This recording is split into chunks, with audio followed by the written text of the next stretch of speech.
Argentina Brazil, এটা হলো আজকের আলোচনার বিষয়। খুব মন দিয়ে শুনবেন। আর্জেন্টিনা আর ব্রাজিল দুইটা দেশ, এই দুই দেশে এত পাগলামি হয় না যেই দুই দেশকে কেন্দ্র করে আমাদের দেশের মানুষ এত পাগল হয়। এত উন্মাদনা ওই দুই দেশে নাই যে উন্মাদনা আমাদের দেশে হয়। এই উন্মাদনাকে কেন্দ্র করে কেউ এখন আছে থানায়, কেউ হসপিটালে। তো এই যে একটা মাত্রা অতিরিক্ত ফাজলামি, এই ব্যাপারে ইসলামের কি নির্দেশনা, এই বিষয়টাকে সামনে রেখে আজকের আলোচনাটা আমরা 3টা পর্বে আলোচনা করব। আজকের আলোচনাটাই 1 নাম্বার আলোচনা হবে আমাদের আজকে। কিছু মানুষ বলে সব জায়গায় ইসলামকে টেনে আনেন কেন, সব জায়গায় ইসলামকে টেনে আনেন কেন, এটার জবাব দেওয়া হবে প্রথম। দ্বিতীয় আলোচনা খেলাকে কেন্দ্র করেই সময়ের মূল্য। তৃতীয় আলোচনা হবে খেলা এটা হালাল না হারাম, এই বিষয়ে 6টা অংশে আমরা আলোচনা করব। তৃতীয়টা ইনশাল্লাহ আজকে শেষ হবে।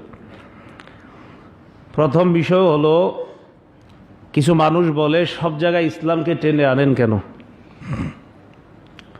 তো এই যে খেলাধুলার বিষয়ে আলোচনা করলে চা স্টলের সামনে আপনাদেরকে অনেকে বলবে, হুজুরে সব জায়গায় ইসলাম টেনে আনে কেন। এই প্রশ্নটা সাধারণত 5 ধরনের মানুষ করে, বেশিও হতে পারে। আমার জানা মতে 5 ধরনের মানুষ এই প্রশ্ন করে, সব জায়গায় ইসলাম টেনে আনেন কেন। এই প্রশ্নটা আমার জানা মতে, আমার গবেষণায় 5 ধরনের মানুষ করে। 1 নাম্বার, যে অমুসলিম। অমুসলিম দ্বারা উদ্দেশ্য হলো অন্য ধর্ম মানে ইসলাম মানে না। 2 নাম্বার, নাস্তিক। 3 নাম্বার, বংশগত মুসলিম কিন্তু ধর্মকর্মের ধার ধারে না। কি মুসলিম? বংশগত। 4 নাম্বার, ছদ্মবেশী মুসলিম। ছদ্মবেশী মুসলিম আপনার আমার সামনে ইসলাম পালন করে, নিচে নিচে ইসলামের 12টা বাজাইতে চেষ্টা করে। 5 নাম্বার, ইসলাম বিদ্বেষী, একদম সরাসরি। এই 5 শ্রেণীর মানুষ, আরও বেশি হতে পারে, তো সাধারণত বেশিগুলারে ঘুরে ফিরে এই 5 শ্রেণীর মধ্যেই ঢুকাতে পারবেন। এদের প্রশ্ন, সব জায়গায় ইসলাম টেনে আনেন কেন। এই প্রশ্নের জবাব দিব 4টা। 1 নাম্বার জবাব, তাদেরকে পাল্টা প্রশ্ন করবেন, আপনি সব জায়গার ভিতরে আছেন কিনা। আপনি যে বললেন সব জায়গায় ইসলাম টেনে আনেন কেন, তো তাকে পাল্টা প্রশ্ন করেই জবাব দেওয়া হবে, সব জায়গার ভিতরে আপনি আছেন কিনা বললেন। 1 নাম্বার, সব জায়গার ভিতরে যদি আপনি না থাকেন তো আপনি এই প্রশ্নই করবেন না, সব জায়গায় ইসলাম টেনে আনেন কেন। দ্বিতীয় জবাব, মুসলমান মৃত্যু পর্যন্ত আল্লাহর বিধান পালনে অঙ্গীকারাবদ্ধ। এই জন্য মুসলমান সব জায়গায় ইসলাম দরকার, তাই মুসলমান সব জায়গায় ইসলাম টেনে আনে। 3 নাম্বার, যে আল্লাহকে রব হিসাবে মেনে নেয়, মুহাম্মদ সাল্লাল্লাহু আলাইহি সাল্লামকে নবী এবং রসুল হিসাবে মেনে নেয়, তার সব জায়গায় ইসলামের প্রয়োজন আছে।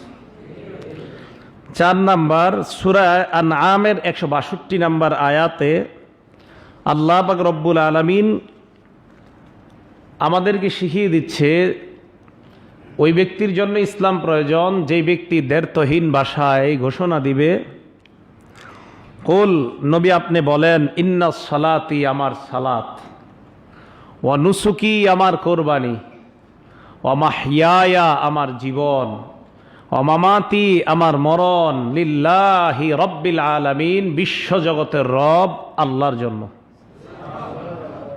হ্যাঁ, আমার নামাজ, আমার কোরবানি, আমার জীবন, আমার মরণ, সব কার জন্য? আল্লাহর জন্য।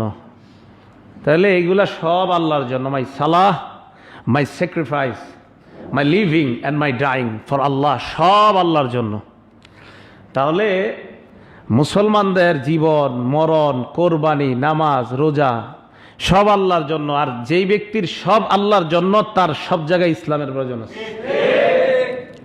তাহলে সব জায়গায় ইসলাম টেনে আনেন কেন? এই প্রশ্নের কি জবাবগুলো বুঝে আসতেছে আমাদের? তাহলে সব জিনিসের সুস্পষ্ট ব্যাখ্যা দিয়েছেন কে? তাহলে সব জায়গায় ইসলাম দরকার আছে না নাই? সব জায়গার ব্যাখ্যা যেহেতু আল্লাহ দিছে, তো সব জায়গায় তো ইসলাম দরকার আছে। তো আল্লাহ পাক রব্বুল আলামিনই বলছেন মুসলমানের জন্য সব কিছুর ব্যাখ্যা। এটা আমি আল্লাহ এই ব্যাখ্যা দেওয়ার জন্যই আমি আপনার উপর কোরআন দিয়েছি।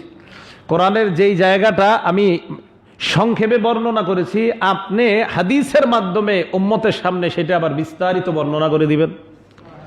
তো আল্লাহ পাক রব্বুল আলামিন বলে দিলেন সূরা নাহলের 89 নম্বর আয়াতে, তিবয়ানাল লিকুল্লি শাই, সব জিনিসের ব্যাখ্যা। তাহলে ইসলামে আমরা যা কিছু করি মুসলমানরা, সব জায়গায় ইসলামের ব্যাখ্যা একটা আছে, যেটা আল্লাহ দিয়েছেন, সেটা আমাদের তালাশ করতে হবে, বের করতে হবে। এই প্রশ্ন করা যাবে না সব জায়গায় কেন ইসলাম টেনে আনেন।